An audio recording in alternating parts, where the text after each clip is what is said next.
কখনো কি ভেবেছেন কিভাবে ৪৫০০ বছর আগের মানুষ এমন কিছু তৈরি করল যা আজকের প্রযুক্তি দিয়েও সম্ভব নয়?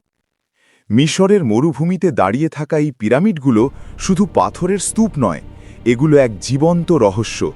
২৩ লক্ষ পাথরের ব্লক, প্রতিটির ওজন ২ থেকে ৭০ টন। কোনো ক্রেন নেই, কোনো আধুনিক যন্ত্র নেই, তবুও এমন নিখুঁত নির্মাণ যে নাসার বিজ্ঞানীরাও হতবাক। কিন্তু আরও বড় রহস্য লুকিয়ে আছে সাগরের তলদেশে। একটি লাশ যা ৩,০০০ বছর ধরে লোনা পানির নিচে পড়ে থেকেও পচেনি, আর সেই লাশের কাহিনী কোরআনে লেখা ছিল ১৪০০ বছর আগে, যখন কেউ জানতই না সেটা কোথায় আছে। আজকের এই ভিডিওতে আপনি জানবেন পিরামিডের এমন গাণিতিক রহস্য যা বিজ্ঞানীদের মাথা ঘুরিয়ে দেয়, কিভাবে একটি মৃত লাশ হয়ে উঠল কোরআনের জীবন্ত মুজেজা, এবং কেন ফরাসি ডাক্তার মরিস বুকাইলি এই সত্য দেখে ইসলাম গ্রহণ করেন। তো চলুন শুরু করা যাক এই অবিশ্বাস্য যাত্রা। পিরামিডের গাণিতিক miracle. Great pyramid of Giza পৃথিবীর সপ্তম আশ্চর্যের একমাত্র টিকে থাকা সদস্য, কিন্তু এর ভেতরে লুকিয়ে আছে এমন সব রহস্য যা আপনার বিশ্বাসকে নাড়িয়ে দেবে। রহস্য ১, সূর্যের দূরত্ব। গ্রেট পিরামিডের উচ্চতা ১৪৬.৫ মিটার। এই সংখ্যাকে যদি ১০০ কোটি দিয়ে গুণ করেন পাবেন ১৪,৬৫,০০,০০০ কিলোমিটার, যা সূর্য থেকে পৃথিবীর গড় দূরত্বের প্রায় সমান। কাকতলীয়? আরও শুনুন। রহস্য ২, পৃথিবীর কেন্দ্রবিন্দু। পিরামিডটি তৈরি করা হয়েছে ঠিক এমন একটি জায়গায় যেখান দিয়ে পৃথিবীর মহাদেশ এবং মহাসাগর নিখুঁতভাবে ২ ভাগে বিভক্ত হয়। পৃথিবীর ভৌগোলিক কেন্দ্র। ৪৫০০ বছর আগে কিভাবে তারা এটা জানল? রহস্য ৩, পাই অর্থাৎ পাই এর মান। পিরামিডের গোড়ার পরিধি ভাগ করুন এর উচ্চতা দিয়ে, পাবেন ৩.১৪ অর্থাৎ পাই, যা আধুনিক বিজ্ঞান আবিষ্কার করেছে মাত্র কয়েক শতাব্দী আগে। রহস্য ৪, আলোর উৎস। পিরামিডের ভেতরে কোনো জানালা নেই, কোনো মশাল বা আগুনের ব্যবহারের চিহ্ন নেই, কোনো কালি, কোনো ধোঁয়া। তাহলে তারা কিভাবে এই অন্ধকারে এত সূক্ষ্ম কাজ করল? কেউ কেউ বলেন তারা হয়তো বিদ্যুৎ জানত। বিখ্যাত লেখক এরিক ফন দানিকেন তার বই চ্যারিয়েটস অফ দ্য গডসে প্রশ্ন তুলেছেন, এসব কি এলিয়েনদের কাজ, নাকি প্রাচীন কোনো হারিয়ে যাওয়া সভ্যতার? কিন্তু ইসলাম আমাদের দেয় এক স্পষ্ট উত্তর। ইসলামিক দৃষ্টিভঙ্গি, প্রাচীনদের শ্রেষ্ঠত্ব। এলিয়েন বা অতিপ্রাকৃত শক্তি নয়, কুরআন আমাদের বলে ভিন্ন এক সত্য। আল্লাহ তাআলা সূরা আল ফজরে বলেন, তুমি কি দেখনি তোমার রব কিরূপ আচরণ করেছিলেন আদ জাতির সাথে, ইরাম জাতির সাথে, যারা ছিল সুউচ্চ প্রাসাদের অধিকারী, যার মতো কোনো জনপদ সৃষ্টি হয়নি দেশে দেশে। সূরা ফজর ৬ থেকে ৮। আদ ও সামুদ জাতি ছিল অকল্পনীয় শক্তিশালী। তারা পাহাড় কেটে বাড়ি বানাত, বিশাল স্তম্ভ নির্মাণ করত। তাদের প্রকৌশল জ্ঞান ছিল অত্যাধুনিক, কিন্তু তারা এই জ্ঞান ব্যবহার করেছিল নিজেদের অহংকার প্রকাশের জন্য। তারা ভুলে গিয়েছিল যে এই ক্ষমতা তাদের দিয়েছিলেন আল্লাহ। পিরামিড তৈরি করেছিল ফেরাউন এবং তার প্রজন্ম। তারা ছিল প্রকৌশলে অসাধারণ দক্ষ, কিন্তু তাদের সবচেয়ে বড় ভুল ছিল তারা নিজেদেরকে মনে করত সৃষ্টিকর্তা। এবং এই অহংকারের পরিণাম?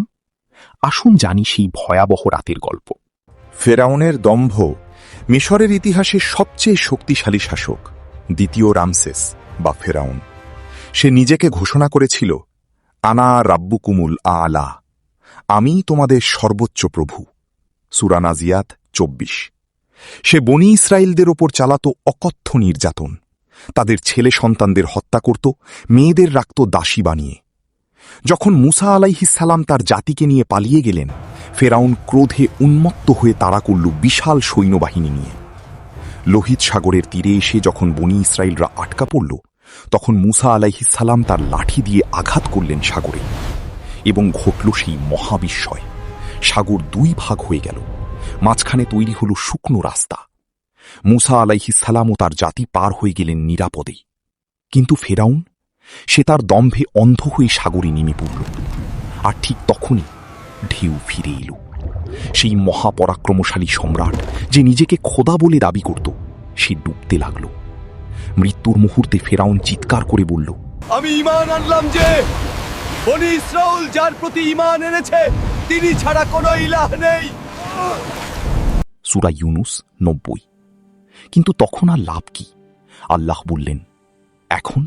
অথচ তুমি এর আগে অবাধ্যতা করেছিলে এবং ছিলে বিপর্যয় সৃষ্টিকারীদের অন্তর্ভুক্ত। আজ আমি তোমার দেহকে রক্ষা করব, যাতে তুমি তোমার পরবর্তীদের জন্য নিদর্শন হতে পারো।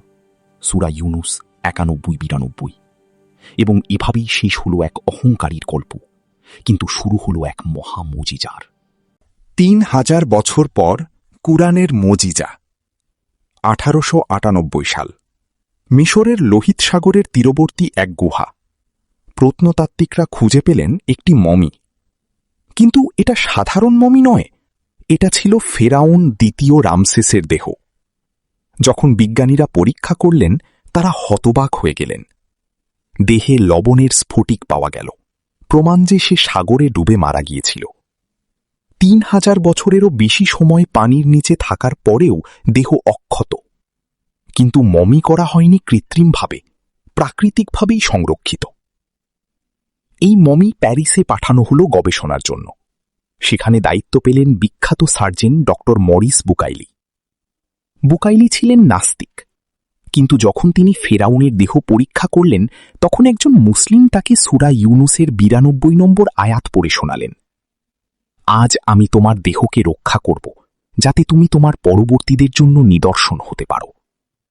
বুকাইলি থমকে গেলেন। তিনি ভাবলেন, এই আয়াত নাজিল হয়েছিল 1400 বছর আগে। তখন কেউ জানতই না যে ফেরাউনের লাশ কোথায় আছে। 1898 সালে আমরা প্রথম এটা আবিষ্কার করলাম। তাহলে কুরআনে কিভাবে এই তথ্য লেখা ছিল? এই প্রশ্নের উত্তর খুঁজতে গিয়ে ডক্টর মরিস বুকাইলি পুরো কুরআন পড়লেন এবং তিনি লিখলেন একটি বিখ্যাত বই, the Bible, the Quran and science. Bible, Quran ও বিজ্ঞান। এই বইয়ে তিনি প্রমাণ করলেন যে কুরআনে এমন বৈজ্ঞানিক তথ্য আছে যা আধুনিক বিজ্ঞান মাত্র কয়েক দশক আগে আবিষ্কার করেছে।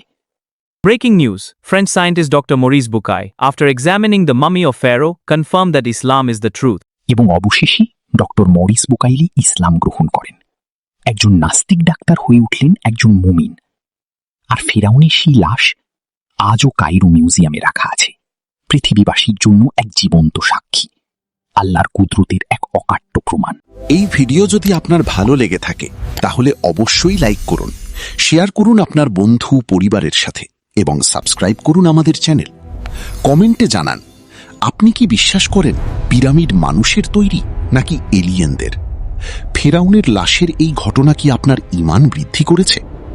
পরবর্তী ভিডিওতে আমরা আলোচনা করব কুরআনে বর্ণিত সমুদ্রের নিচের অগ্নি, বারমুডা ট্রায়াঙ্গেলের রহস্য।